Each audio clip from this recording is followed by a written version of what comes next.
मुख्यमंत्री अभ्युदय योजना में आप सभी का स्वागत है। हम लोग पिछली क्लास में जो बात किए हैं उसमें हम लोगों ने ममलूक वंश की बात की थी और उसमें हम लोगों ने ये देखा था कि ममलूक वंश में कैसे शासकों का एक क्रम आता है और उनके कार्य क्या क्या थे। जैसे जब ऐबक की बात होती है तो ये देखा गया कि कुतबी, मुइज़्ज़ी और शमसी अमीरों के बीच में विवाद। उस बीच में चूंकि शमसी कुतुबुद्दीन के ही दास थे तो उसमें कुतबी और मुइज़्ज़ी अमीरों में ही अधिकार को लेकर के बात थी और उसमें एल्दौज और कुबाचा से संबंध भी खराब हुए। संबंध को रिश्तेदारी में बदला गया ताकि चीजें सही रहें।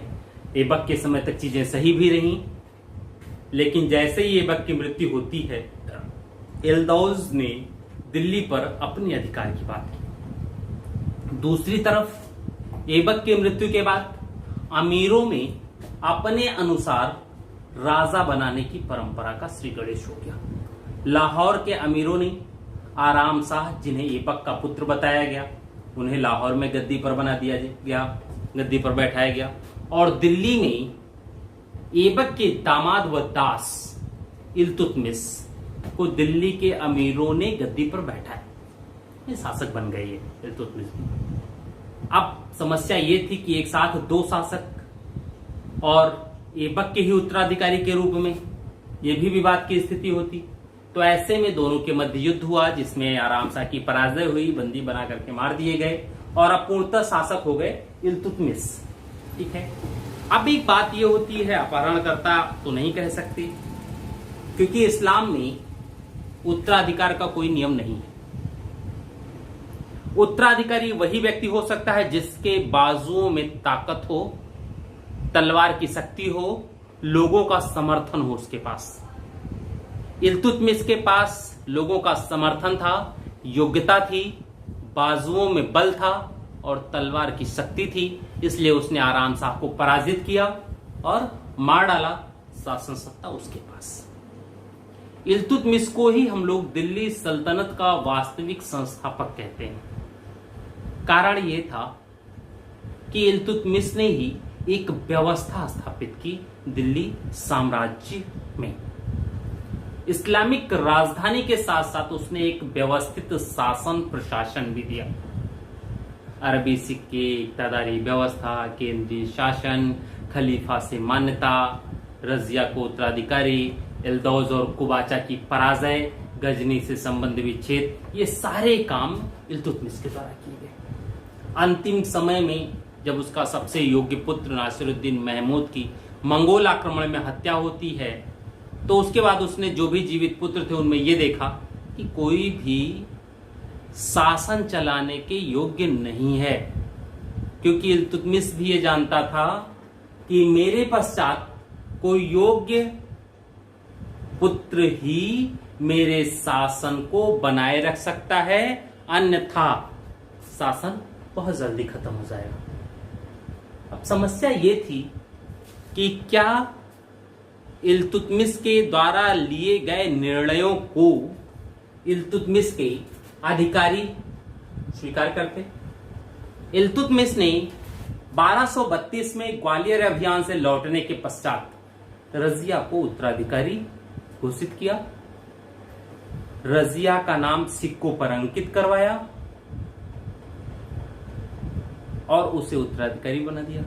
लेकिन जब बीमारी की अवस्था में इल्तुतमिश के पास इनकी दासी पत्नी शाह तुर्कान ही थी तो शाह तुर्कान ने उसी समय एक षड्यंत्र किया और वज़ीर निजामुल मुल्क जुनैदी के साथ मिलकर के रजिया को गद्दी पर बैठने नहीं दिया और इल्तुतमिश की मृत्यु के बाद अपने पुत्र रुकनुद्दीन फिरोज शाह गद्दी पर बैठा। चूंकि अयोग्य था, तुर्कदासी शाह तुर्कान क्रूर महिला थी, षड्यंत्रकारी थी, तो जो प्रारंभ में उसे सपोर्ट मिला था, सत्ता प्राप्त करते ही उसके कार्य ऐसे हो गए कि जो एक समर्थन अमीरों का मिल रहा था वो समर्थन भी उसे समाप्त हो गया। फलस्वरूप रजिया ने शुक्रवार की नमाज के समय लाल वस्त्रों में जनता के सम्मुख उपस्थित होती है, न्याय की बात करती है और अंत जनता ने रजिया का साथ दिया और गद्दी पर रजिया जैसा इल्तुतमिश ने कहा था कि मेरे सभी जीवित पुत्रों में सबसे योग्य मेरी पुत्री ही है, एकदम सत्य निकला। रजिया ने गद्दी पर बैठने के पश्चात जो कार्य किए उस कार्यों के अनुसार इल्तुतमिश के बाद के उसके वंश के सभी शासकों में सबसे योग्य रजिया थी। लेकिन चालीसा के सरदारों की महत्वाकांक्षाएं एक एक शासक बदलती चली गई। रजिया ने जब सब कुछ अपने साथ अधिकार अपने पास रखना चाहा तो उसके चरित्र पर हमला किया गया, फिर एकजुट होकर के विरोध किया गया, उसके विश्वास पात्र लोगों की हत्या की गई और बाद में उसको की हत्या करवा दी गई। ठीक है, बाद में बहरास आए, मशहूश आए, नासिरुद्दीन महमूद आए, ये सभी आए, लेकिन ये सब कठपुतली शासक थे। अपनी संपूर्ण शक्ति अमीरों के हाथों में सौंप दी थी और इन्हीं शक्ति का उपभोग करने के लिए अमीरों के द्वारा एक नए पद का सृजन किया गया। पद का नाम था नाइब मामलिकात, और इसी नाइब मामलिकात के पद पर रहते हुए बलबन ने सुल्तान के पद को प्रदर्शित किया और अंततः 1265 में जब नासिरुद्दीन महमूद की मृत्यु होती है तो बलबन स्वयं शासक बनता है। बलबन चूंकि दास था, दासता से मुक्ति नहीं मिली थी और शासक बन गया। इस्लामिक नियमों के अनुसार कोई भी दास सुल्तान नहीं बन सकता जब तक उसे दासता से मुक्ति ना मिली हो। तो एक नियम तो था, इस्लामिक नियमों का उल्लंघन भी होता। तो ऐसे में बलबन ने लोगों के दिमाग से खोलने की बात की और इस तरीके से दिमाग से खेला कि लोग उसके फैलाए हुए मानसिक षड्यंत्र में फंस के रहे। कोई ये सोच ही नहीं पाया कि ये दास, किसी के दिमाग में ये सब बातें आई ही नहीं, क्योंकि बलबन ने अपने राजत्व के माध्यम से ऐसी चीजें उनके दिमाग में आने ही नहीं दी। उसने कहा बताओ, राजा कोई ऐसे वैसे नहीं बनता है।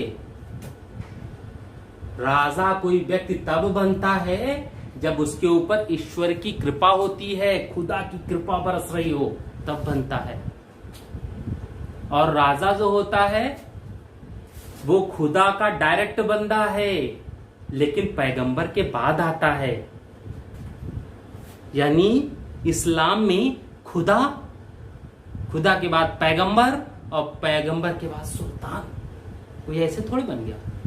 कोई दास है जो भी है, लेकिन अगर वो सुल्तान बना है तो मान के चलो वो उन सब चीजों से उठ गया। क्यों? क्योंकि उसके ऊपर खुदा मेहरबान है।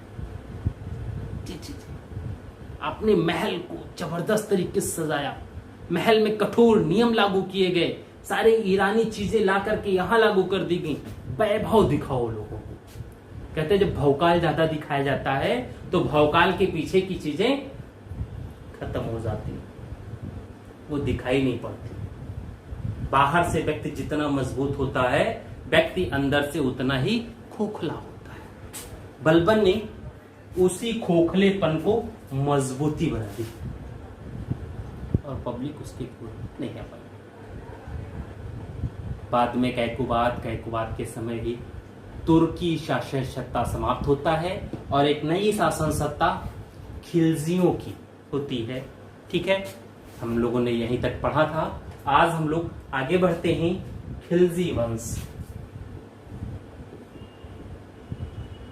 खिलजी वंश 1290 से 1320। खिलजी वंश के विषय में एक बात, इन्हें तुर्कों से अलग किया जाता है, लेकिन सामान्यतः ये तुर्क ही थे। दूसरा, दिल्ली सल्तनत में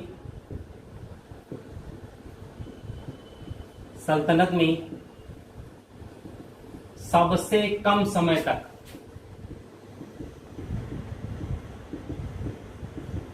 शासन किया खिलजियों ने। ये ध्यान रखिएगा, दिल्ली सल्तनत में सबसे कम समय तक शासन करने वाला खिलजी वंश है और सबसे ज्यादा समय तक शासन करने वाला तुगलक वंश।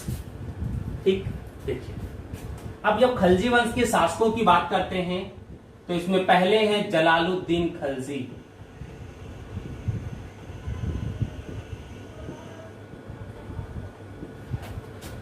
(1290 से 96). ठीक है, जलालुद्दीन खिलजी जब शासन पर बैठे तो इनकी उम्र थी 70 वर्ष, यानी एक बुजुर्ग व्यक्ति हैं। ठीक, जब हम लोग इनके परिवार की बात करते हैं तो इनके परिवार में 3 पुत्र और पुत्रियों की कोई रिकॉर्ड नहीं मिलता। 3 पुत्र, और इन तीनों पुत्रों को इन्होंने गद्दी पर बैठने के उपरांत उपाधियां दी। सबसे बड़े पुत्र को खान खाना,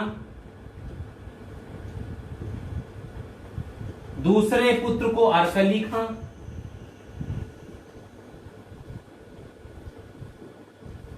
तीसरे पुत्र को कद्र खां। ये 3 उपाधियां मिली, खान खाना, अरकली खां, कद्र खां। ठीक है, ये 3 चीजें मिली।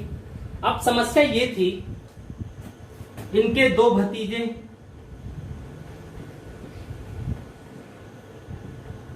पहले अलाउद्दीन खिलजी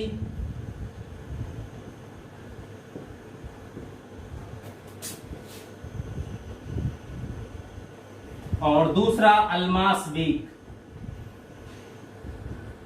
ये दोनों भाई थे और दोनों इनके दामाद भी हैं। अलाउद्दीन खिलजी और अल्मास बेग दोनों भतीजे हैं और दोनों से जलालुद्दीन खिलजी ने अपनी पुत्रियों का भी विवाह किया है। ये स्थिति है। अब 70 वर्ष की अवस्था में ये सुल्तान बने और इस अवस्था में इन्होंने कहा जो नीति दिखाई वो धार्मिक सुल्तान की दिखाई, अर्थात खून खराबा ज्यादा नहीं, इस्लाम के लिए कुछ भी कर जाएंगे। कोई किला नहीं फतह कर पाए तो उसमें एक्सक्यूज इन्होंने दे दिया कि ऐसे किले हम 10 कुर्बान कर सकते हैं जिसमें किसी एक मुसलमान का रोआ भी टूट जाए। ठीक, तो अलग अलग चीजें थी।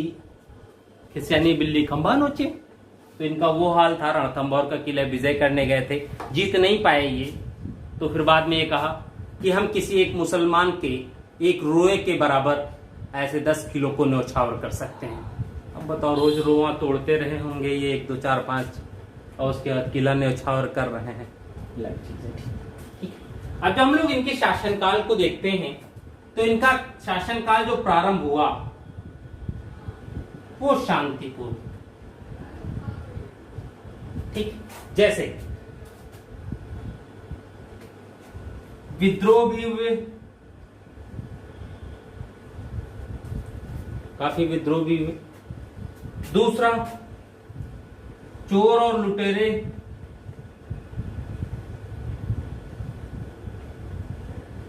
पकड़े भी गए। तीसरा, नेक्स्ट, विश्वास इन्होंने ज्यादा किया और इसी विश्वास का परिणाम था कि इनके अपनों ने ही इनकी हत्या कर दी। विश्वास करना चाहिए, सब पे करो आप, लेकिन विश्वास की भी एक सीमा होती है। जब आप विश्वास उस सीमा से बढ़ के करते हैं तो फिर वहीं आपको समस्या हो जाती है और आप वहीं पराजित हो जाते हैं। इनके साथ भी वही समस्या हुई। विश्वास किया भतीजों पे, लेकिन सीमा से ज्यादा किया और उसका परिणाम यह हुआ कि इनके भतीजों ने ही इनकी एक षड्यंत्र के माध्यम से हत्या कर दी। ठीक है, जैसे जब विद्रोह हुए और विद्रोही पकड़े गए तो इन्होंने उन विद्रोहियों से कुश्ती लड़ने चैलेंज किया और जब कोई कुश्ती के लिए सामने नहीं आया तो इन्होंने उन्हें माफ कर दिया और राज्य से बाहर कर दिया, यानी देश से बाहर निकाल दिया इन्होंने। ये तो कोई बात नहीं थी उस समय पीरियड में। उस टाइम पर विद्रोहियों की सिर्फ एक सजा होती थी, मौत, लेकिन जलालुद्दीन खिलजी ने मलिक छज्जू इत्यादि के हुए विद्रोह को माफी नहीं किया बल्कि पुनः उसे महत्वपूर्ण जागीर प्रदान कर दी, क्योंकि मालिक के अमीर ये भी थे। अरे मालिक के पुत्रों की हत्या करके आप गद्दी पर बैठे हो, आप ये कैसे भूल गए? और उसके बाद मालिक के अमीरों को आप विद्रोह करने के पश्चात भी दंड ना दें, तो इसका परिणाम क्या होगा? आपके अपने ही आपसे रुष्ट हो जाएंगे। जो आपके प्रति बहुत ज्यादा वफादार है, वही जब आपकी ऐसी नीतियों को देखेगा तो वही रुष्ट हो जाएगा। क्योंकि हर व्यक्ति को लाभ चाहिए और अपने सुरक्षा की गारंटी चाहिए। और जब आप विद्रोहियों को माफ करके उन्हें पुनः उन्हीं पदों पर स्थापित कर देंगे, तो आप लाभ तो नहीं दे सकते अपने लोगों को। भाई, विद्रोहियों को जब हटाएंगे तभी तो आप अपने लोगों को वहां स्थापित कर पाएंगे। और विद्रोहियों को हटाए नहीं, उन्होंने विद्रोह भी किया, उन्हें हटाया नहीं, पुनः उन्हें वही पद प्रदान कर दिए, तो विद्रोही के मन में चीजें क्या आएगी? अरे ये तो रजवा वैसे है, विद्रोह करो, माफी मांग लो, फिर महत्वपूर्ण पद पर। दंड जल्दी नहीं देगा। जब ये सब चीजें एक सोच आ जाती है तो समस्या आती है। अपने जो लोग होते हैं वो भी कहीं दूसरी तरफ जाने लगते हैं। दूसरा, चोर और लुटेरे पकड़े गए। कहते हैं लगभग 1000 चोर और लुटेरे दिल्ली में पकड़े गए। अब जो चोर और लुटेरे पकड़े गए तो इनको दंड तो दो, उन्होंने दंड नहीं दिया। इन सभी को नाव में भरवाया और बंगाल भेज दिया। ये कौन सी बात थी? अरे उनको दंड करो, मारो, पीटो, जेल की सजा दो, फुर्सत लो। दूसरे देश में भेज देना ये तो कोई विशेष बात नहीं थी। तो उनको क्या, जो लुटेरे या चोर हैं वो जहां जाएंगे वहां नहीं करेंगे। अब कुछ इतिहासकार ये कहते हैं नहीं नहीं, ये तो एक षड्यंत्र के तहत था, ये तो एक नीति थी। उसने इनको वहां इसलिए भेजा ताकि वहां पर बुगरा खां, जो बलबन के पुत्र हैं, बुगरा खां शासन करते थे, तो बुगरा खां को ये प्रॉब्लम क्रिएट करें, वहां चोरी डकैती बढ़ जाए और लोग अलोकप्रिय हो जाए और फिर हम वहां शासन। अरे आप सैनिक दृष्टि से मजबूत अगर हो जाते हैं तो आप बंगाल जब चाहते तब विजिट कर लेते, क्योंकि बुगरा खां जैसा व्यक्ति बंगाल में सैन्य शक्ति की मजबूती नहीं कर सकता था। ठीक, विश्वास तो अलाउद्दीन खिलजी और अनवाज बेग ने इस प्रकार तोड़ा कि क्या कह सकते हैं। तो ये सब चीजें थी। इनके में जो भी विद्रोह हुए सब शांतिपूर्ण हल किया, सिर्फ एक विद्रोह को छोड़ करके। वो विद्रोह था सीदी मौला का।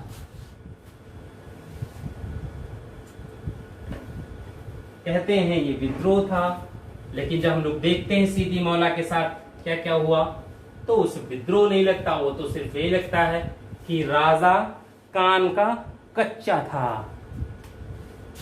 सीदी मौला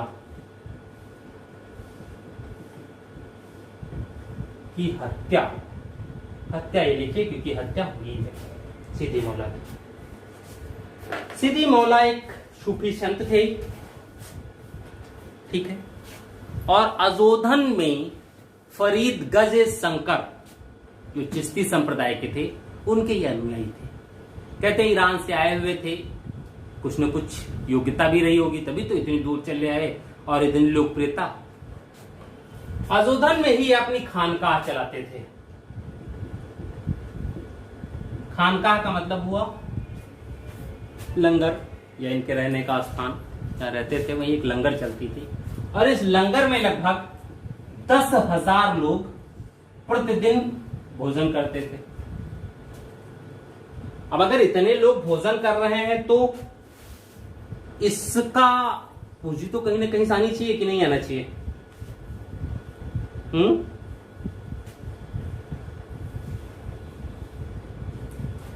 पूंजी तो आती रही होगी।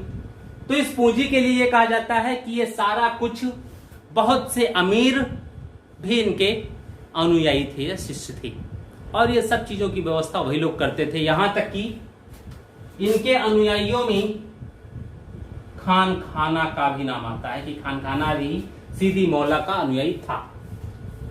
ठीक, इनके ऊपर ये आरोप लगा कि ये सिंहासन हड़पना चाहते हैं।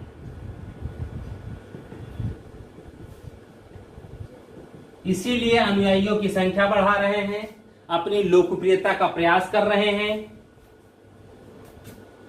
ताकि अधिक से अधिक लोगों को अपने साथ जोड़ करके कभी भी जब इच्छा हो तब विद्रोह किया जा सके। ये सब बात खाली क्या वास्तविकता थी पता नहीं, लेकिन जो भी थी बात, ऐसा कोई नहीं था। ये सिर्फ एक षड्यंत्र का परिणाम था, एक षड्यंत्र किया गया।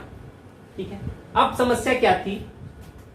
सीदी मौला को दरबार में बुलाया गया, क्योंकि इससे पहले इल्तुतमिश की एक वंश की कन्या से इनका विवाह भी करा दिया गया था। तो ये हुआ कि वैधानिक हो जाएंगे अगर इल्तुतमिश के परिवार से कहीं है ये लीगल दामाद, कोई साला वाला नहीं रह गया तो फिर संपत्ति का उत्तराधिकारी तो दामाद ही बनता है। तो एक उत्तराधिकारी उस नियम से भी हो सकते थे कि पब्लिक विरोध इनका नहीं करती। तो जब देखा कि इनका विवाह भी हो गया, दरबार में बुलाया गया, इनसे कहा गया क्या ये सत्य है कि तुम ये कार्य करना चाहते हो? इन्होंने इसे सिरे से नकार दिया। और जब कोई बात किसी के मन मस्तिष्क में घर कर जाती है तो सामने वाला उसे चाहे जितना मना करे, वह व्यक्ति उसी बात की रट लगाए रहता है कि तुम झूठ बोल रहे हो, वो एकदम 100% सच बोल रहा हो। लेकिन अगर मेरे दिमाग में ये बात हो गई नहीं वो चोर है, तो वो लाख कसम खा ले, लाख सफाई दे दे, लेकिन मेरे दिमाग वो बात नहीं हटती है। हर बार मुझे ये लगेगा कि ये झूठ। ठीक जैसे यूपी की पुलिस है, कभी कभी किसी निर्दोष व्यक्ति को भी पकड़ लाती है और रात भर मारती है, वो इसलिए ताकि सही बोल दे। और ऐसा होता है कि वह रात भर सही बोलता है, लेकिन पुलिस को विश्वास ही नहीं होता कि यह व्यक्ति सही बोलता है। कहते हैं जब इन्होंने बहुत नकार दिया तो सुल्तान बहुत गुस्सा हुए और मृत्यु की सजा दी। कहते हैं दरबार में ही चाकुओं से गोद कर मार डाला गया। कहते हैं उसके बाद जब बाहर निकाला गया, कई चाकू मारे गए थे, बाहर निकाला गया तो फिर हाथी के पैरों से दबा दिया गया, फिर इनकी डेथ हुई।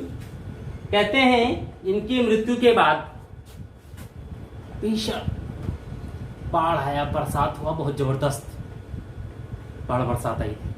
कहते हैं उसमें स्थिति ये थी कि बहुत से लोग मर गए थे। तो काफी जो इस्लामिक इतिहासकार उन्होंने ये कहा कि एक संत की हत्या का वो परिणाम था कि वो अपने साथ इतने लोगों को ले गया। हमें तो नहीं लगता है कि अगर सीदी मौला जीवित थे और उनके साथ ऐसा किया जाता तो उनसे पूछा जाता कितने लोगों को साथ ले जाना चाहते हो। तो एक धर्म है, धर्म के साथ जोड़ दिया जाता है ताकि धर्म का विकास हो सके। ठीक है, तो ये सारी चीजें थी। जलालुद्दीन खलजी के ही समय मंगोलों का आक्रमण हुआ।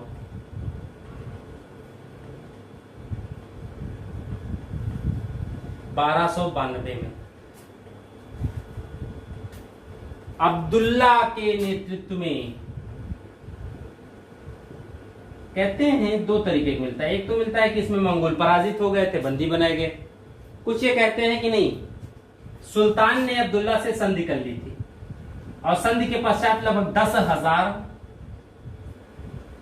मंगोल इस्लाम धर्म ग्रहण करते हैं। मंगोलों ने इस्लाम धर्म ग्रहण किया और दिल्ली में बस गए। यही जो मंगोल बसे यहां पर, ये जो मंगोल बसे इस्लाम धर्म, इन्हें 9 मुसलमान कहा गया। ये क्वेश्चन पूछा गया है। ठीक, यानी जलालुद्दीन खिलजी के समय में हुए मंगोल आक्रमण के परिणाम स्वरूप जिन मंगोलों ने दिल्ली में बसने की आज्ञा मांगी और इस्लाम धर्म स्वीकार कर लिया, उन्हीं मंगोलों को 9 मुसलमान कहा गया। पहला। दूसरा, जिस क्षेत्र में दिल्ली में बसे वो क्षेत्र भी है और उसका नाम मंगोलपुरी। तो 10,000 की अब तो बहुत संख्या हो गई। ठीक है, तो ये चीजें थी। फिर हम लोग इनका विशेष कोई वैसा था भी नहीं। ठीक है, इस टाइम पीरियड को जब खलजी आई तो इसको हम लोग खलजी क्रांति भी कहते हैं। ठीक, इनसे ज्यादातर ये 9 मुसलमान और दूसरा सीदी मौला का हत्या, सीदी मौला की हत्या, ये 2 चीजें आती हैं और विशेष कोई क्वेश्चन नहीं आता है। ठीक है, यह है कि दिल्ली खिलजी वंश का प्रथम सुल्तान या संस्थापक कौन था, ये प्रश्न आ सकता है। ठीक है, आगे हम लोग बढ़ते हैं। जलालुद्दीन खिलजी के पश्चात अलाउद्दीन खिलजी के राजारोहण की बात आती है।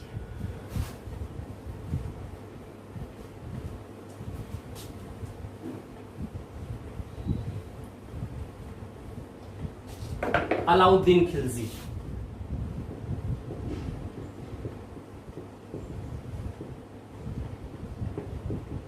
(1296 से 1316) एक टाइम पीरियड है अलाउद्दीन खिलजी का। अलाउद्दीन खिलजी, ठीक है। हम लोग जब अलाउद्दीन खिलजी की बात करते हैं तो ये देखते हैं कि इसका पहले उत्थान कैसे हुआ। जलालुद्दीन खिलजी के समय में ये कड़ा की, ठीक है, कड़ा के सूबेदार बनाए गए, यानी इलाहाबाद वाला क्षेत्र सूबेदार बनाए गए। यहीं के सूबेदार रहते हुए 1292 में सुल्तान से अनुमति लेकर, यानी जलालुद्दीन खिलजी से अनुमति लेकर के इसने भिलसा का अभियान किया। विंध्य पहाड़ियों से लगा हुआ क्षेत्र, और इस भिलसा अभियान में ही ने पहली बार देवगिरी की संपत्ति के बारे में जानकारी मिली। यहीं पर यह सुन पाया था कि देवगिरी जो पहाड़ी के उस पार है बहुत धनाढ्य राज है, ये सारी चीजें मिली। चूंकि अलाउद्दीन खिलजी की सासू मां भाई रानी मां थी, इनकी पत्नी राजकुमारी थी भाई राज्य की, तो ये दोनों जो हैं अलाउद्दीन खिलजी को ताने बहुत मारती थी। स्वाभाविक है, ऐसा महिलाओं में होता है कि पति जब पत्नी के पिता के अधीन मातहत कर्मचारी हो तो उसकी योग्यता पर पत्नी हमेशा प्रश्न चिन्ह उठाती रहती है और उसकी तुलना अपने पिता से करती रहती है। और ये बात कुछ पतियों को हर्ट करती है, कुछ कहते हैं अरे जाने दो, एक बकैती करते, आपने आपको सरेंडर कर देते हैं। अलाउद्दीन ऐसा था नहीं, वह इन ताने को बहुत सीरियसली लेता था और इन तानों का बदला लेने के लिए ही इसने इसी के बाद देवगिरी अभियान की पूरी रूपरेखा बना डाली, क्योंकि वो जानता था यदि हम देवगिरी अभियान करते हैं यहां से तो जो धन मिलेगा वह धन इसे सिंहासन पर बैठा सकता है। इसलिए जब सुल्तान जलालुद्दीन ग्वालियर अभियान पर निकले तो यह अपने चुने हुए लगभग 8000 घुड़सवारों के साथ,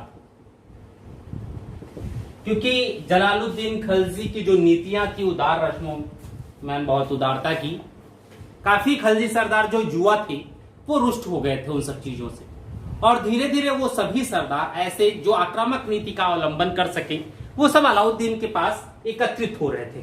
तो धीरे धीरे अलाउद्दीन के पास खिलजी सरदारों की संख्या भी बढ़ रही थी, क्योंकि अलाउद्दीन ही ऐसा था जो उन सभी युवा खिलजी सरदारों की महत्वाकांक्षाओं को पूर्ण कर सकता था। ठीक है, 8000 चुने हुए घुड़सवारों के साथ देवगिरी के लिए एक गुप्त योजना बनाई और कहते हैं 1296 में यह देवगिरी पहुंचकर देवगिरी को विजित कर लिया। कुछ संजोग था, कुछ इसका भाग्य भी था कि देवगिरी विजिट कर लिया, कुछ अफवाहें भी थी, कुछ इसकी अच्छी रणनीति भी थी कि वहां विजय प्राप्त करता है। कहते हैं जब देवगिरी को विजिट कर लिया तो यहां देवगिरी से इसे बहुत ज्यादा सोना मिला।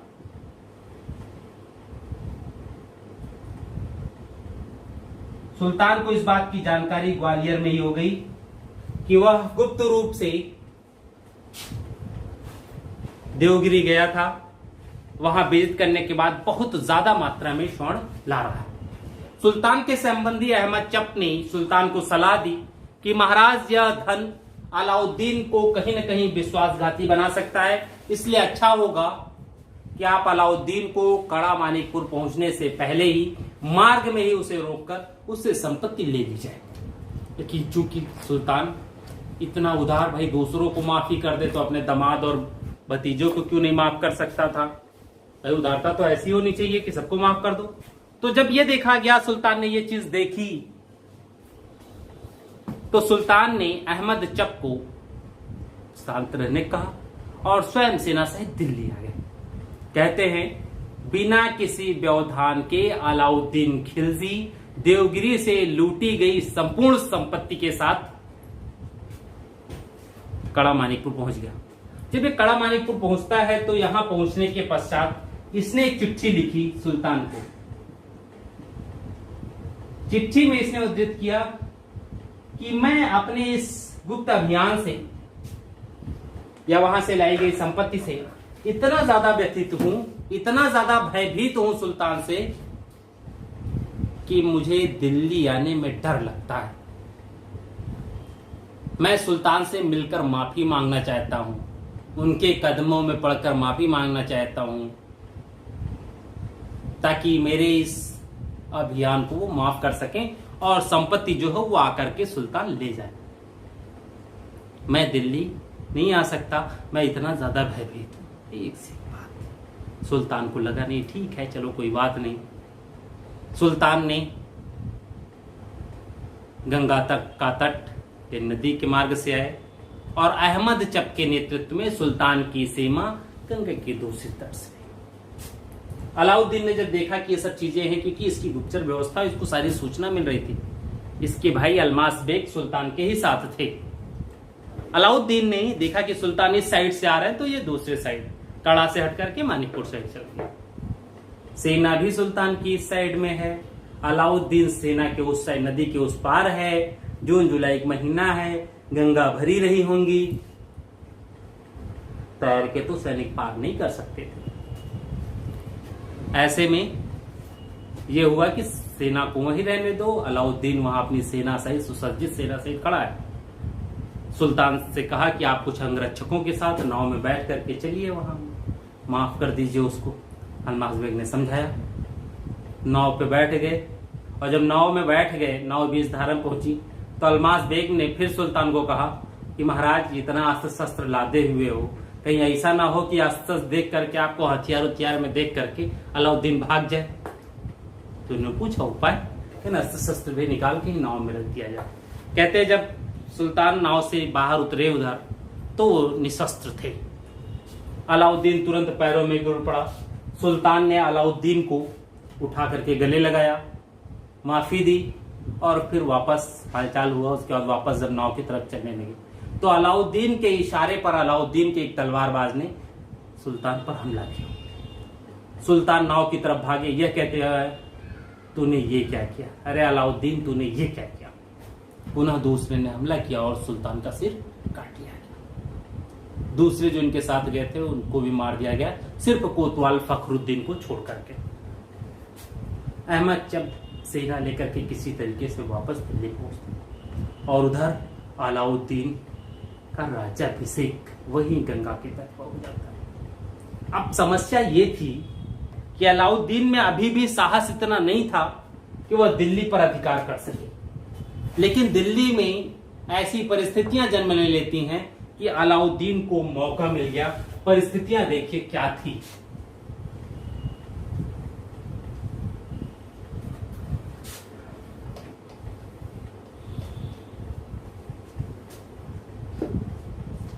हुआ क्या कि 1296 से पहले ही खान खाना की मृत्यु हो गई थी।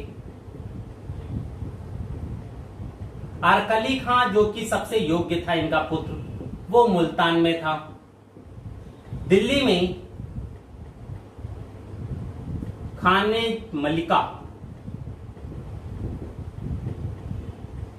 मलिका जहां, इन्होंने क्या किया, अपने सबसे छोटे पुत्र को कद्र खां को सुल्तान घोषित कर दिया। समस्या यही से हो गई। और जैसे इन्होंने कद्र खां को सुल्तान बनाया, अरकली खान नाराज हो गया, वह दिल्ली आया ही नहीं।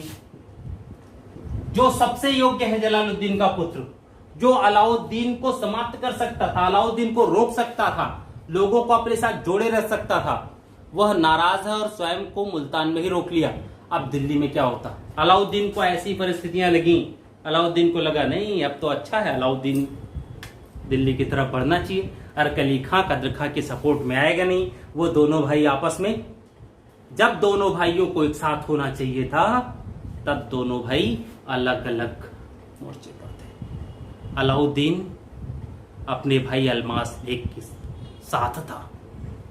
अलाउद्दीन ने संपत्ति ली और दिल्ली के तरफ चल दिया। जो भी सेना थी वहां पर उसने किया क्या, इसने हर चौराहों पर ढेर सारी स्वर्ण मुद्राएं बिखेरता था, और जिन लोगों को स्वर्ण मुद्रा मिल जाती थी वो अलाउद्दीन के साथ हो जाते थे। कहते हैं जब अलाउद्दीन पहुंचा दिल्ली के बाहर तो उसके पास लाखों की सेना थी। कद्र खां भी निकला मुकाबले के लिए, और स्थिति वह युद्ध होने से पहले ही कद्र खां की सेना का संपूर्ण वाम पक्ष अलाउद्दीन से जा मिला। बिना युद्ध हुए ही कद्र खां मैदान छोड़कर भाग खड़े हुए, बाद में पहुंचे मुल्तान, वहां पर सब चीजें हुई। लेकिन अब अलाउद्दीन इतना शक्तिशाली था कि ये लोग कुछ कर नहीं सकते थे। बाद में हमला किया और बाद में सबकी हत्या करवा दी अलाउद्दीन ने। ठीक है, ये चीजें हुई। तो अलाउद्दीन 1296 में दिल्ली के सिंहासन पर इस षड्यंत्र के माध्यम से, यानी अपने चाचा व ससुर की हत्या करके गद्दी पर बैठा। ठीक, अब अलाउद्दीन अगर गद्दी बैठ गया है षड्यंत्र के माध्यम से, भाई कुछ तो होगा ही, काम तो होंगे ही, क्योंकि अब एक युवा व्यक्ति है, एक जोश है, कुछ नई चीजें आएंगी। तो देखते हैं नई चीज क्या थी। काम इनके देखा जाए क्या क्या हुए प्रमुख। तो लग रहा है हम लोग थोड़ा ज्यादा डीप जा रहे हैं, थोड़ा सा और स्टार्ट करना पड़ेगा। ठीक, जैसे सबसे ज्यादा मंगोल आक्रमण,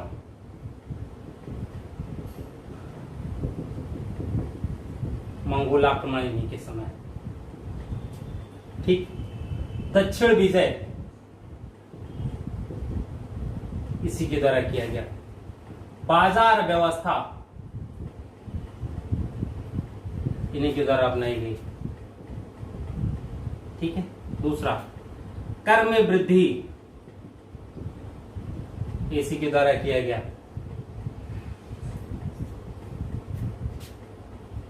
साम्राज्य विस्तार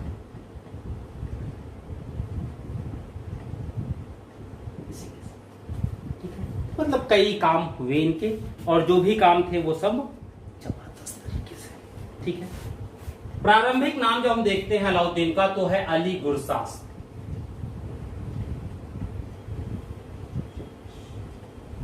अली गुरसास। ठीक, अब जब और भी नाम देखते हैं तो इन्होंने कई उपाधियां ली, जैसे खजाइनुल फुतूह जो मलिक खुसरो की है, अमीर खुसरो की, खजाइनुल फुतूह ये रचना, इसमें अमीर खुसरो ने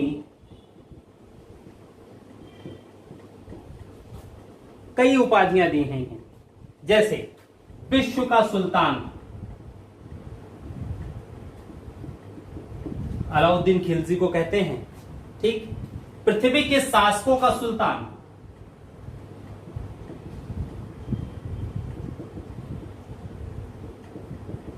सुल्तान। ठीक, युग का विजेता,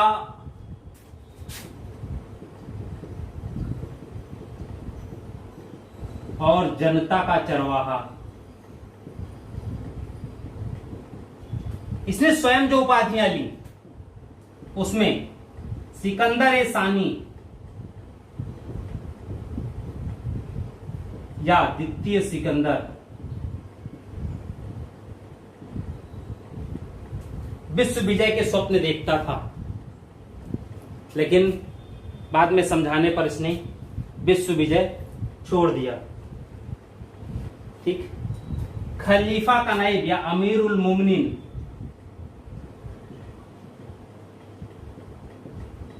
खलीफा का नाइब यानी खलीफा को मान्यता दी है। ये चीजें की। हाँ, इसी समय से अमीर वर्ग में हिंदुओं का भी प्रवेश होता है। योग्यता के आधार पर पदों का बंटवारा इसी समय से प्रारंभ होता है। ठीक है। अल्मास बेग को इसने उलूग खां की उपाधि दी। ठीक है। अपने लोगों को महत्वपूर्ण पदों पर बैठाया। बैठाने के पश्चात एक अच्छी खासी सेना का संगठन जरूरी था और वह सैनिक संगठन इसने किया भी अलाउद्दीन खिलजी ने। समस्या ये थी कि अगर सैनिक संगठन कर रहे हैं तो उस सैनिक संगठन का परिणाम क्या होगा, वो सैनिक संगठन कैसे चलेगा, क्या रहेगा उसमें, क्या चीजें कैसे होंगी, ये सारी चीजें बात आती हैं। ठीक। जैसे अब इनमें हम लोग जो इनके कार्य हैं उसमें देख लेते हैं क्या क्या था।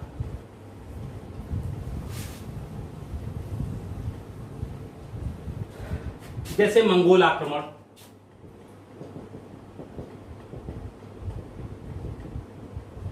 अलाउद्दीन के समय में समकालीन मंगोल शासक दवा खां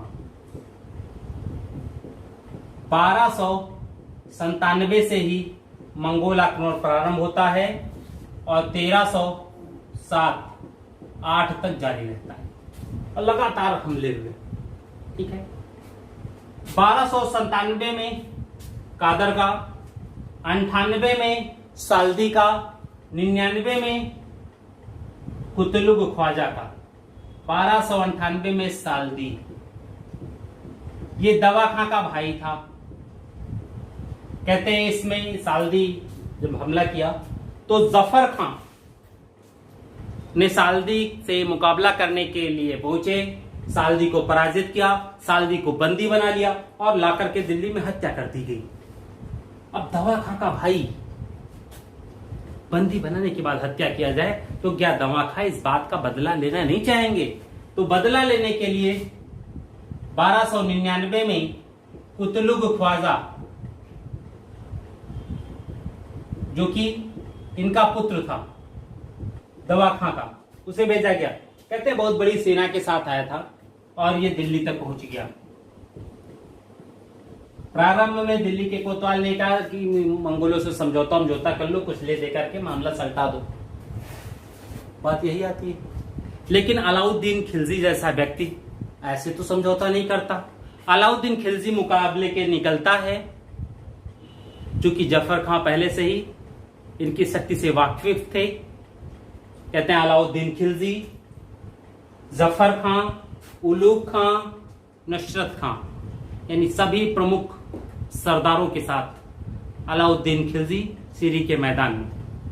कहते हैं अभी आमने सामने सेनाएं व्यवस्थित रूप से खड़ी थी, आक्रमण करने का किसी को आदेश नहीं था, वेट एंड वॉच वाली स्थिति हो रही थी। लोगों से, अमीरों से कहा गया अभी रुके रहो, तुम्हें आक्रमण नहीं करना। जफर खां को लगा कि आक्रमण की घोषणा हो गई। कहते जफर खां ने आक्रमण कर दिया। जफर खां का आक्रमण इतना भीषण था कि अकेले ही उसने मंगोल सेना को पराजित कर दिया और लगभग 16 मील तक पीछा किया। कहते जब मंगोलों को भगा करके जफर खां वापस हो रहा था तो तारगी के नेतृत्व में मंगोलों की 10,000 की सैन्य टुकड़ी ने जफर खां को घेर कर मार दिया। लेकिन अलाउद्दीन खिलजी, उलूग खां या किसी ने भी उसकी सहायता नहीं की।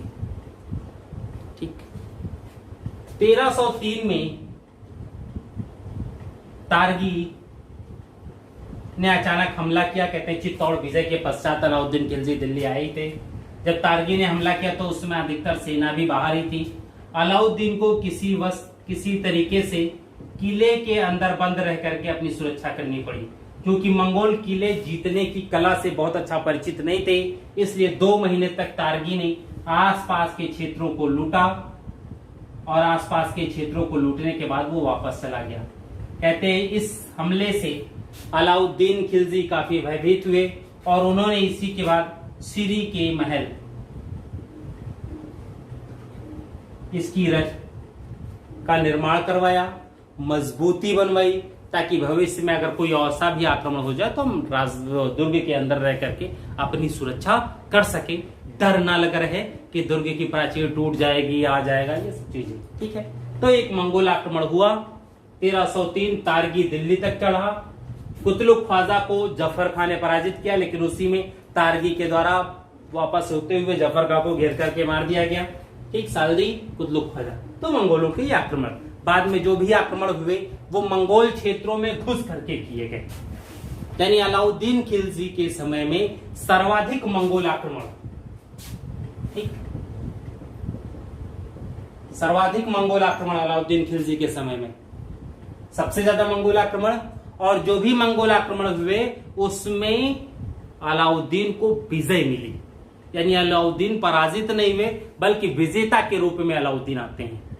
ठीक है, तो ये चीजें यहां आई। नेक्स्ट आगे बढ़े हम लोग।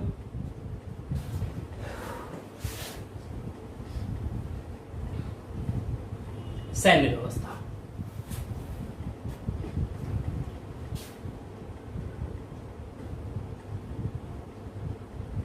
अलाउद्दीन ने अपने सैनिकों को नगद वेतन देना प्रारंभ किया। वेतन भी कितना? 234 टंका या 19.5 टंका प्रति माह। यह है टंका प्रति वर्ष। ठीक, ये किसी एक सैनिक का वेतन होता था।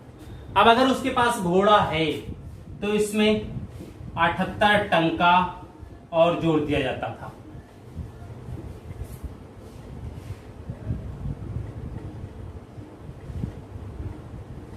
यानी 315 टंका प्रति वर्ष एक अश्वा सैनिक को नगद प्रदान किया जाता था। इसमें घोड़े का भी राशन पानी का खर्चा यानी घोड़े का भी वेतन सम्मिलित होता था। एक अच्छा खासा वेतन अलाउद्दीन खिलजी ने उस समय अपने सैनिकों को दिया। ठीक, दूसरा, सैन्य व्यवस्था में जो भी भ्रष्टाचार था वह इसने समाप्त कर दी। सैनिकों का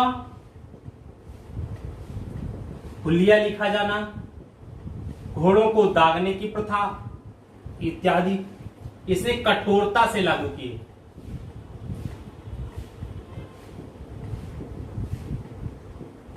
तो जब ये सारी चीजें कठोरता से लागू हो जाएंगी तो सेना अपने आप ही अच्छी बन जाएगी, सेना योग्य हो जाएगी, सेना की क्वालिटी बढ़ जाएगी। जब ये सारी चीजें अपने आप स्वाभाविक रूप से हो जाती है तो फिर दबाव की दिक्कत या समस्या किसी भी प्रकार की नहीं होती है। ठीक है, तो यहाँ ये सब चीजें आई, इन्होंने इसको व्यवस्थित रूप से लागू किया और चीजें की। ठीक है, विद्रोह। अलाउद्दीन के प्रारंभिक समय में ही इनके अपनों ने यानी जो काफी नजदीक थे उन्होंने ही 4 विद्रोह किए। एक आध विद्रोह तो ऐसे थे जिसमें अलाउद्दीन किसी तरीके से बच पाया,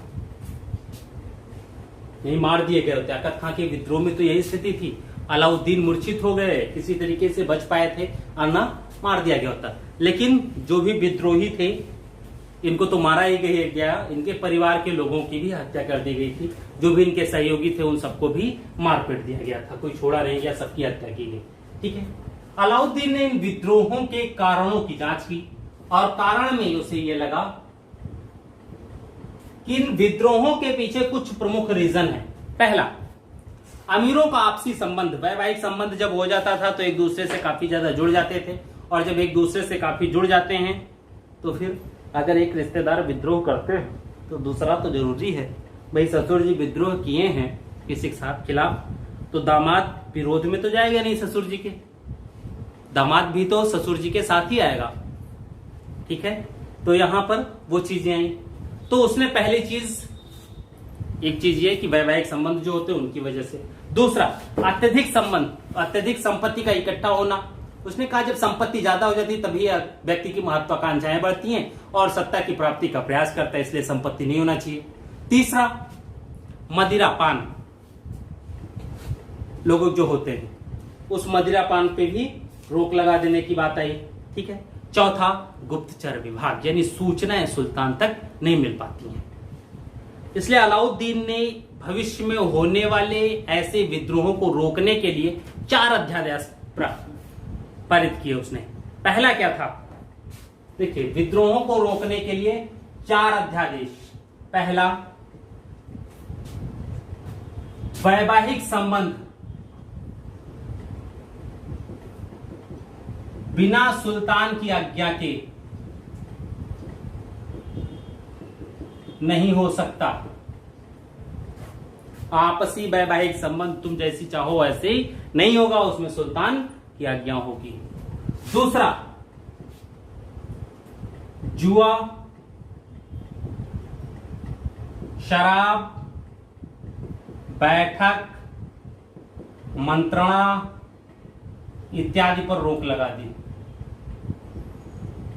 स्वयं राजमहल में रखे गए शराब के सारे बर्तन तुड़वा डाले। इसने ये कहा कि जो जुआ होता है, शराब होता है, आपसी बैठक होती है, खान पान होता है, इन्हीं में तो सारे षड्यंत्र बनते हैं विद्रोह इत्यादि के। तो अगर हम यही सब बंद कर दें तो कोई विद्रोह हो ही नहीं सकता। तो इसलिए इसने इस पर रोक लगा दी। तीसरा,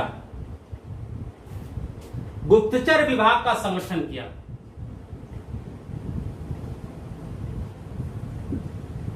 संगठन किया। और इस गुप्तचर विभाग के अंतर्गत इसने क्या किया, प्रत्येक अमीर के घर में गुप्तचर नियुक्त कर दिया, जब ताकि सारी सूचनाएं सुल्तान को आसानी से प्राप्त हो सकें। ठीक, अब सोचिए, हर घर की बात है, तो अगर थोड़ी सी भी षड्यंत्र की बात होती है तो सुल्तान तक बात पहुंच गई, क्या होगा, काट दिए जाओगे। ठीक। चौथा, धनी व्यक्तियों के की संपत्ति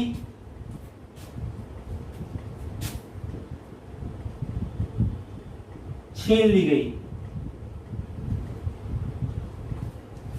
उसने कहा कि व्यक्ति के पास इतना होना चाहिए जिससे वो भूखों ना मिले, और इतना कम भी नहीं होना चाहिए कि वह विद्रोही हो जाए। यानी व्यक्ति अगर इस टाइम का खाना खाता है तो शाम के खाने के लिए उसे सोचना पड़े। वह जब तक कार्य नहीं करेगा तब तक वह शाम के खाने की व्यवस्था नहीं करेगा, नहीं कर सकता। ऐसी अगर स्थिति होगी तो व्यक्ति सिर्फ अपने पेट को पालने के बारे में सोचेगा, वो विद्रोह के बारे में सोच ही नहीं सकता। जबकि सोच, क्या बात थी, ये है अलाउद्दीन। ठीक है, तो इन चारों के बाद जब ये सारी चीजें लागू की गई कठोरता से, तो स्थिति की इसी के बाद अलाउद्दीन के साम्राज्य में विद्रोह नहीं हुए। ठीक है, नेक्स्ट।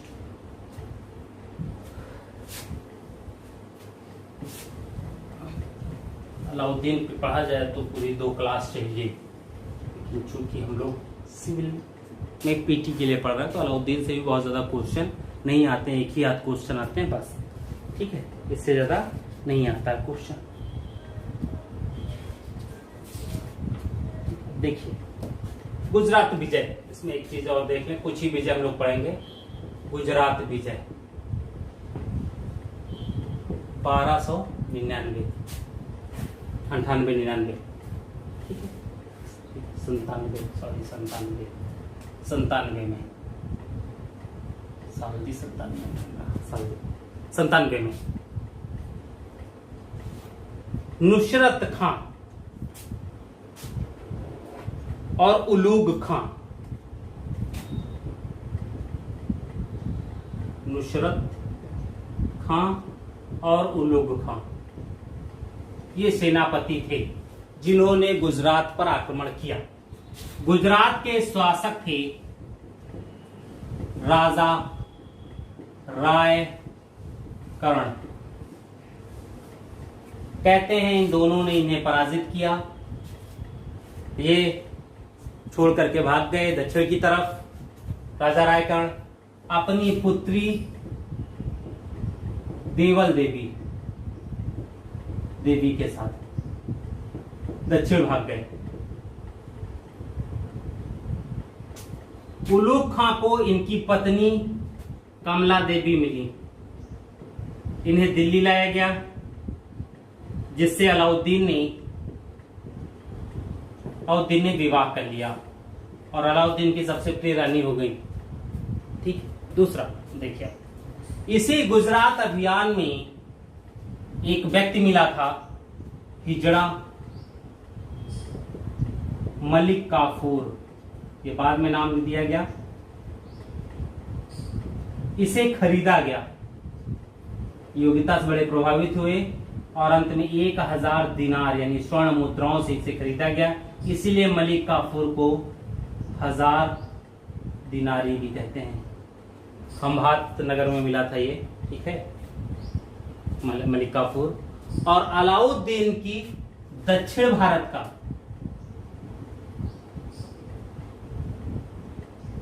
का विजेता, कहते हैं दक्षिण भारत के अधिकतर अभियानों का नेतृत्व इसने ही किया था, ठीक है।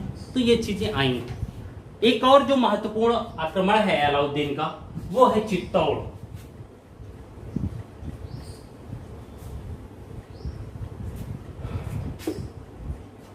चित्तौड़ 1303, चित्तौड़ के राजा राणा रतन सिंह, ठीक। कहते हैं चित्तौड़ का घेरा डाला गया, बाद में चित्तौड़ विजिट किया गया, राणा रतन सिंह की युद्ध में मृत्यु होती है। लेकिन अकबर के समय में मलिक मोहम्मद जावसी की एक रचना आती है, पद्मावत, ठीक है। अमीर खुसरो में भी रानी लीला और शैबा की कहानी आती है, शैबा और लीला की कहानी आती है। तो ये जो किया गया वो उसी समय से। कहते हैं कि राणा रतन सिंह की एक पत्नी थी पद्मावती, कहते हैं बहुत रूपवती थी। इनके विषय में अलाउद्दीन को पता चला, तो अलाउद्दीन जैसे कामुक व्यक्ति ने पद्मावती को पाने का प्रयास किया और चित्तौड़ के किले का घेरा डाल दिया। कहते हैं काफी दिन तक पड़े रहे, बाद में वह संधि किया जाए। तो अलाउद्दीन ने इस संधि का प्रस्ताव लाया था। इसने एक संधि प्रस्ताव रखा ये कि यदि मुझे रानी पद्मावती के एक दर्शन करा दिए जाए तो मैं छोड़ के चला जाऊंगा। व्यवस्था की शीशे में रानी पद्मावती के चित्र दिखाए गए। कहते हैं जब चित्र दिखाए गए तो अलाउद्दीन शांत हो गया। राणा रतन सिंह तो दोस्ती हो गई थी। राणा रतन सिंह अलाउद्दीन को आए उसके शिविर तक छोड़ने। कहते हैं जब राणा रतन सिंह शिविर तक छोड़ने आए तो अलाउद्दीन ने यह छल किया, राणा रतन सिंह को बंदी बना करके दिल्ली लेकर चला और एक प्रस्ताव रख दिया चित्तौड़ के लोग सामने कि जब तक रानी पद्मावती मेरे पास नहीं आती हैं तब तक राणा रतन सिंह बंदी ही रहेंगे। रानी पद्मावती ने भी छल का परिणाम छल से ही देना चाहा। 1000 पालकियों में अपनी दासी बताया कि दासियां हैं, लेकिन सब योद्धा कुशल योद्धा, उनको तैयार किया और पहुंच गई दिल्ली। गई राणा रतन सिंह से मिली, उनको छुड़ाया और फिर निकल आई। रास्ते में विकट परिस्थिति पर अलाउद्दीन ने उसके बाद आक्रमण किया। चित्तौड़ की सेना पराजित होती है। राणा रतन सिंह चूंकि घायल ही थे, युद्ध करते हुए शहीद हो जाते हैं और रानी पद्मावती ने सभी स्त्रियों के साथ मिलकर के जौहर का पालन कर लिया। देखिए, तो एक तो ये 2 विजय हैं। चित्तौड़ विजय 1303 में किया, ठीक है। चित्तौड़ विजय से जैसे ही लौटा था वैसे ही तारगी का आक्रमण हो गया था। आगे हम लोग अलाउद्दीन की बाजार व्यवस्था।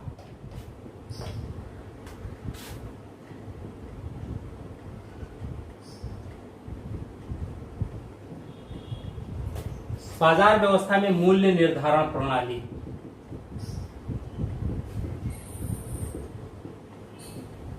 लागत मूल्य के आधार पर वस्तुओं के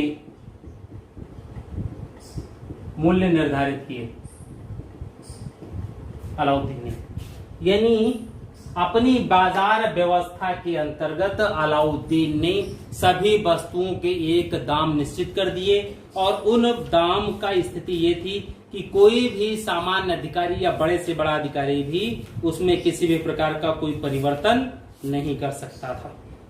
ये स्थिति थी बाजार व्यवस्था की, ठीक। अब देखिए, इस बाजार व्यवस्था को सही से चलाने के लिए उसने एक अलग विभाग, दीवान ए रियासत, सहना ए मंडी, मुनहियांस, बरीद और भी बहुत से अधिकारी नियुक्त किए। कहते हैं घटतौली, बढ़ी मूल्य बिक्री, ठीक, कालाबाजारी, इन सभी पर इसने रोक लगा दी। बाजार में आप सामान चाहे जितना लाओ, उसके लिए इसने गोदाम बनवा दिया, अनाज रखने के गोदाम बनवा दिए। बाहर से आसपास खालसा की जो भूमि थी, सभी जगह से जो भी अनाज लेता था, राजस्व लेता था, वो अनाज के रूप में, कि अगर अकाल पड़ता है तो अकाल की स्थिति में लोग भूख से ना मरे। ये चीजें की। कालाबाजारी पर रोक लगा दी। एक निश्चित मात्रा में ही आप सामान ला सकते हो, एक निश्चित मात्रा में ही आप अपने पास सामान का स्टॉक कर सकते हैं, ये सारी वजह दे। घटतौली पर तो बहुत कठोर था। कहते हैं छोटे छोटे बच्चे थे, उनको पैसा दे करके वस्तु मंगाने के लिए भेजा जाता था, और जब वो वस्तु लेकर के आता था बच्चा, तो जो राष्ट्रीय मापक यंत्र थे उनमें वो तौले जाते थे। अगर वस्तु समान मात्रा में है तब तो ठीक है, अगर वस्तु समान मात्रा में नहीं, उसमें 150 ग्राम की कमी है, तो जिस दुकानदार ने घटतौली की है उस दुकानदार के शरीर से उतने ग्राम मांस निकाल लिया जाता था। सोचिए ये स्थिति है, तो ऐसे में समस्या तो हो ही सकती थी, एक डर का माहौल तो बन ही सकता था। और अगर डर इतना ज्यादा कर दिया जाए, पैदा कर दिया जाए, तो लोग विरोधी नहीं हो सकते थे। ठीक है, तो ये सारी चीजें आई। ठीक है, आगे हम लोग बढ़ते हैं।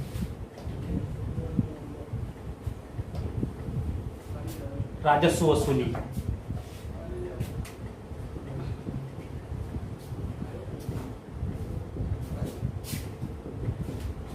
अलाउद्दीन ने सल्तनत काल में सबसे ज्यादा राजस्व वसूल किया। इसने भू राजस्व 50% वसूल किया। भू राजस्व के अतिरिक्त घरी और चरी कर अतिरिक्त दिए। अन्य कर सब मिलाकर के लगभग 80%, 75 से 80% तक उत्पादन का अलाउद्दीन ले लेता था। इसका उद्देश्य ये था, इसका कहना ये था कि राजस्व इतना हमें ले लेना चाहिए कि किसी व्यक्ति के पास इतना बचे कि वो अपने पेट को पाल सके, इतना कम भी ना बचे कि वो विद्रोही हो जाए। ठीक है, तो चरी कर जो था सिर्फ दुधारू पशुओं पर लगता था, जो दुधारू नहीं होती थी उन पर नहीं लग सकता था। ठीक है, तो ये चीजें, यानी सबसे ज्यादा राजस्व अलाउद्दीन खलजी ने ही। दूसरा देखिए आया बढ़ा निकला खम्स। एक ये कर होता था जो लूट का माल होता था, यानी जब युद्ध में जाते थे सैनिक, तो सैनिकों के द्वारा युद्ध के क्षेत्र में लोगों से जो लूटा जाता था, विपक्षी लोगों के यहाँ घरों में लूट करके जो लूटते थे, वो लूट का माल खम्स कहलाता था। शरीयत के मुताबिक इसमें सुल्तान और सैनिक दोनों के अलग अलग हिस्सेदारी होती थी। ठीक, जैसे सुल्तान की हिस्सेदारी 1/5, सैनिक की हिस्सेदारी 4/5, ये शरीयत के अनुसार है। लेकिन अलाउद्दीन खिलजी ने इसको एकदम उलट दिया। उसने सुल्तान की हिस्सेदारी 4/5 कर दी और सैनिक की हिस्सेदारी 1/5 कर दी। कहते प्रारंभ में जब किया था तो 9 मुसलमानों ने इसके खिलाफ विद्रोह कर दिया था। ठीक है, तो ये भी इन्होंने किया। दूसरा, जब न्याय की बात आती है तो न्याय व्यवस्था में भी इसने काजी उल कुजात के माध्यम से उसको भी मजबूती से लागू किया।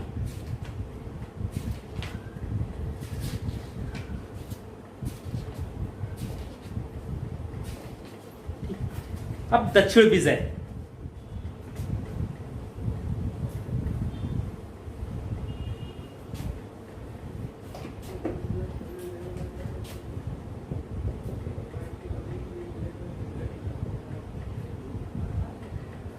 अलाउद्दीन के समय में दक्षिण भारत में 4 राज्य,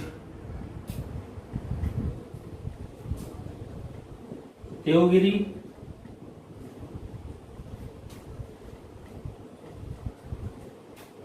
राजा रामचंद्र देव, इधर प्रताप रुद्र देव, ये बीरबल लाल, थर्ड यहां पांडे, वीर पांडे, ये 4, ठीक। ये तेलंगाना, यह वारंगल, यह पांड्य राज्य, ये 4 राज्य थे, ठीक। देवगिरी में राजा रामचंद्र देव, जिन्हें पराजित किया गया था 1296 में पराजित होने के बाद एक संधि हुई थी, जिसमें इन्होंने प्रतिवर्ष अलाउद्दीन को राजस्व भेजने का वचन दिया था। लेकिन किसी कारणवश 1303 में अलाउद्दीन का एक सैन्य अभियान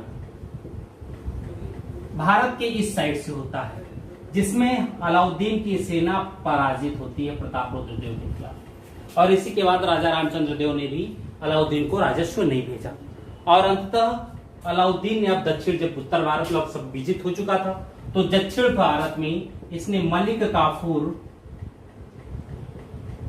के नेतृत्व में एक सैन्य अभियान भेजा। कहते हैं मलिक काफूर ने राजा रामचंद्र देव को पराजित किया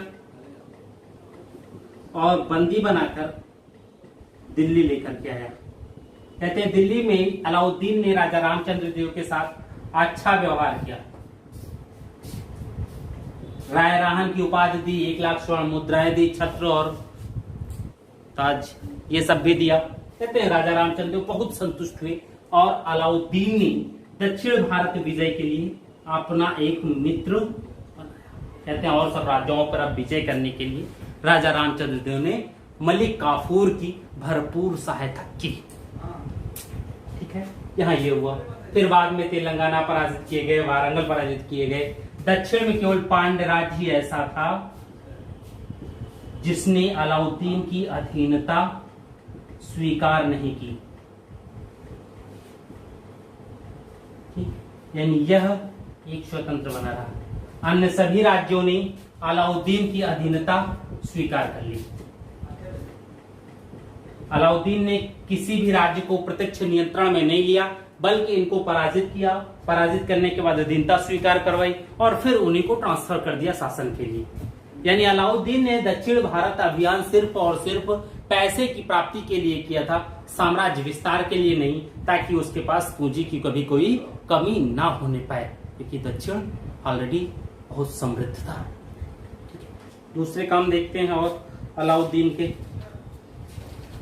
बहुत से काम भाई।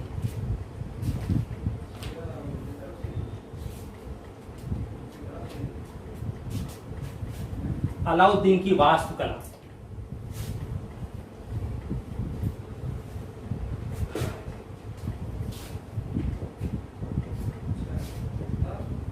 वास्तुकला में एक अलाई दरवाजा,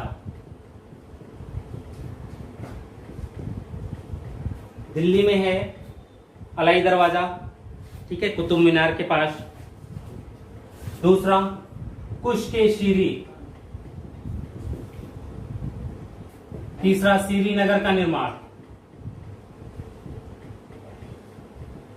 ठीक है। ये दिल्ली में 1000 स्तंभों वाला भवन, स्तूल का महल, ये कुछ इमारतें हैं। हौज ए खास या हौज ए अलाई, इसका निर्माण करवाया।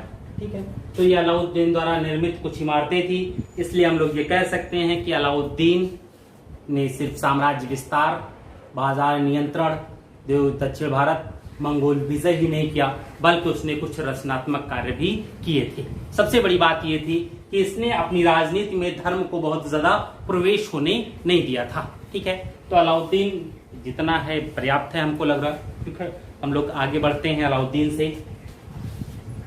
कहते हैं अलाउद्दीन जब बीमार हुआ अंतिम समय में तो बड़े षड्यंत्र हुए। इसका जो सबसे नजदीक व्यक्ति था मलिक काफूर, उसने षड्यंत्र किया। अलाउद्दीन के बेटे खिज्र खां इसे अंधा करके बंदी बना लिया, क्योंकि यही उत्तराधिकारी था। और दूसरा एक पुत्र सिहाबुद्दीन उमर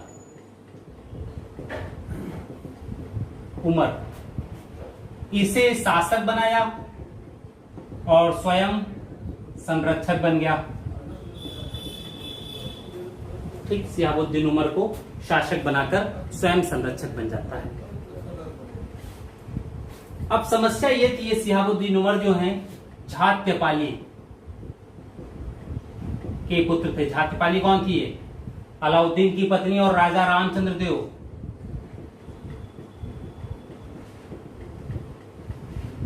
की पुत्री। झात्यपाली अलाउद्दीन की पत्नी और राजा रामचंद्र देव की पुत्री। ठीक है।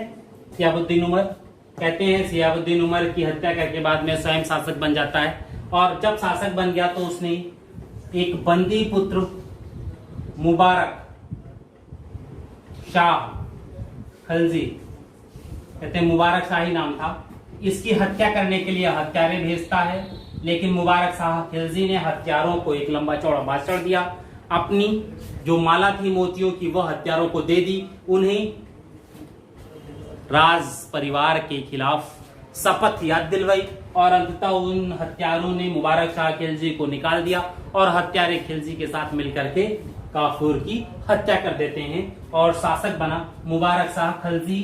टाइम पीरियड था इसका 1316 से 1320। सल्तनत कालीन संपूर्ण सल्तनत काल में इकलौता ऐसा जिसने स्वयं को खलीफा कहा। यह प्रश्न बहुत ज्यादा पूछा जाता है। ठीक, देवगिरी को साम्राज्य में मिलाया। ठीक, नेक्स्ट इसके विषय में एक चीज और है जो काफी इंटरेस्टिंग है। ये कहा जाता है कि यह व्यक्ति समलैंगिक था।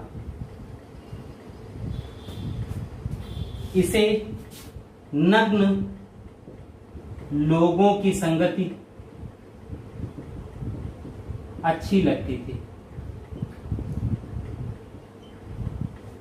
कहते हैं इसके विषय में कि यह दरबार में कभी कभी नग्न आ जाया करता था, स्त्रियों की वेशभूषा में आ जाया करता था। यानी दरबार को इसने ऐसा बना दिया, यानी कोई भी अच्छा व्यक्ति इसके दरबार में नहीं जाता था। कहते हैं इसके दरबार में अधिकतर वेश्याओं का प्रवेश हो गया। भाई नग्न रहना है तो कोई भी रह सकता है, जिसको नग्न रहने का शौक होता था वो इसके दरबार में बैठते थे। इसका सबसे खास व्यक्ति खुसरो शाह। खुसरो शाह कहते हैं खुसरो शाह को यह खुले आम चुंबन व आलिंगन किया करता था।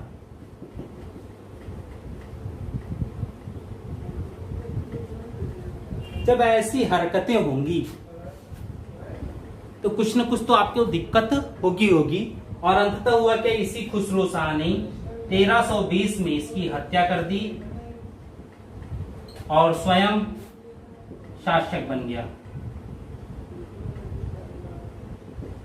खुसरो शाह शासक है। हम लोग एक बात कर रहे थे 1252 और 53 की। 1252-53 में बलबन को नायब के पद से हटा करके राय राहन बैठा। ये पहला हिंदू मुसलमान। खुसरो शाह भी हिंदू मुसलमान है। खासियत क्या है खुसरो शाह का? देखो 6 महीने ही रहा है। इसने पैगंबर के सेनापति की उपाधि धारण की। ठीक, लेकिन इसके विरोधियों ने इस्लाम खतरे में है।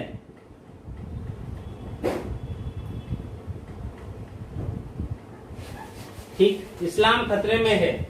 इस्लाम का शत्रु।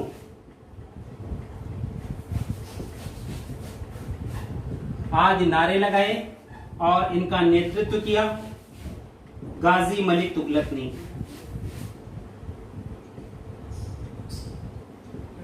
ने। और अंततः खुसरो शाह को एक युद्ध में पराजित करके हत्या कर दी जाती है और एक नया वंश दिल्ली की गद्दी पर आसीन होता है। वंश कौन सा? तुगलक वंश। ठीक है, आगे हम लोग बढ़ते हैं।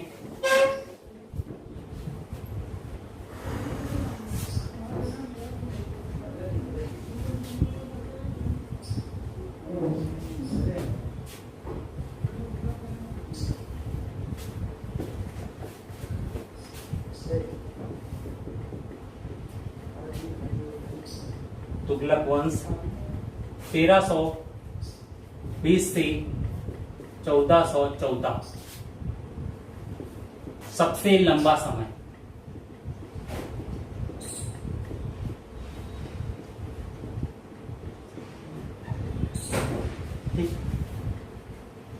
गाजी मलिक तुगलक। जब हम लोग गाजी मलिक तुगलक की बात करते हैं तो गाजी मलिक तुगलक अलाउद्दीन खिलजी के समय में पश्चिमोत्तर सीमानीत के सेनापति थे और अलाउद्दीन के समय मंगोलों को इन्होंने इतना ज्यादा प्रताड़ित कर रखा था कि मंगोल इनके नाम से ही डरते थे। ठीक है,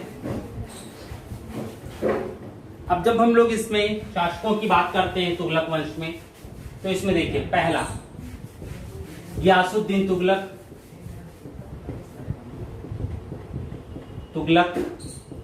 1320 से 1325। दूसरा मुहम्मद बिन तुगलक 1325 से 1351। थर्ड फिरोज शाह तुगलक 1351 से 1388। ठीक, फिर फोर्थ गियासुद्दीन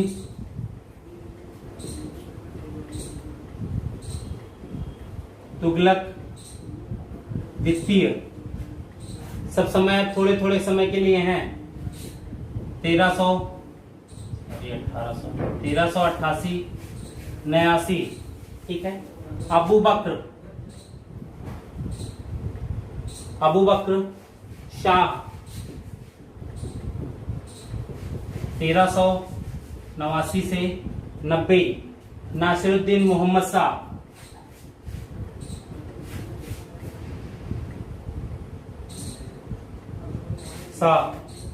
1390 से 94।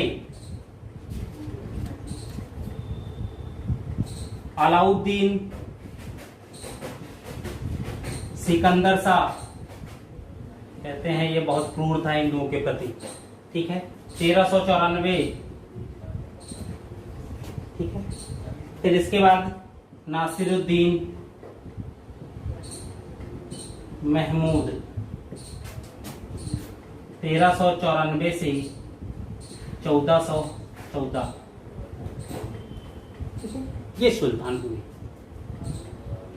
अब जब हम इनकी बात करते हैं सुल्तानों की, तो ये देखते हैं इनके समय में कार्य भी बहुत होते हैं। कुछ अलग तरीके के कार्य हुए, कुछ बहुत अच्छे कार्य हुए। जैसे संपूर्ण सल्तनत कालीन शासकों में सबसे ज्यादा पढ़ा लिखा एमबीटी गियासुद्दीन तुगलक का जो होता है वो है रस्मो मियान की नीति का प्रतिपादन, यानी मध्यवर्ती नीति का पालन। ना तो बहुत ज्यादा कड़ाई और ना हो बहुत ज्यादा ढिलाई, दोनों चीजें। ठीक, फिरोज शाह तुगलक के विषय में जो प्रमुख चीज है वो है सिंचाई कर। ठीक, नासिरुद्दीन महमूद के विषय में जो है वो है तैमूर का आक्रमण। ठीक, एमबीटी के विषय में जो दूसरा है इसकी योजनाएं, इसको बहुत से लोग सन की पागल भी कहते हैं, लेकिन अगर हम लोग इसकी योजनाओं की बात करें तो जो योजनाएं एमबीटी ने उस समय चलाई, आज कहीं न कहीं देश उन योजनाओं को हम लोग देख रहे हैं। राष्ट्र में फैला है, राष्ट्र में चल भी रहा है, ये सारी चीज हम लोग देख रहे हैं। तो स्थिति क्या थी कि भाई उस समय योजनाएं चलाई, तो सबसे ज्यादा जब शिक्षित यही है तो योजना ये चला सकता है, योजना बना सकता है, योजनाओं का क्रियान्वयन थोड़े करेगा। योजनाओं का क्रियान्वयन तो इसके मातहत अधिकारियों को करना पड़ेगा। तो जब मातहत अधिकारी भ्रष्टाचार में लिप्त हो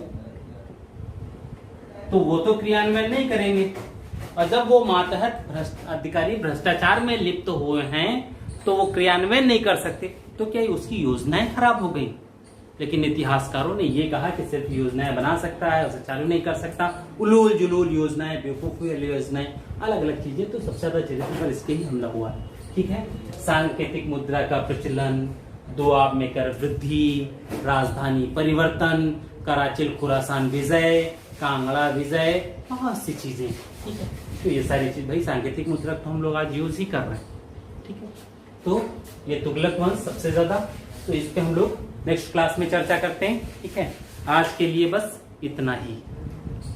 कोई चीजें होंगी तो आप पूछ लीजिएगा, मैसेज कर दीजिएगा, इसका जवाब दिया जाएगा। ठीक है, मुख्यमंत्री अभ्युदय योजना में जुड़ने के लिए आप सभी का पुनः बहुत बहुत स्वागत। धन्यवाद।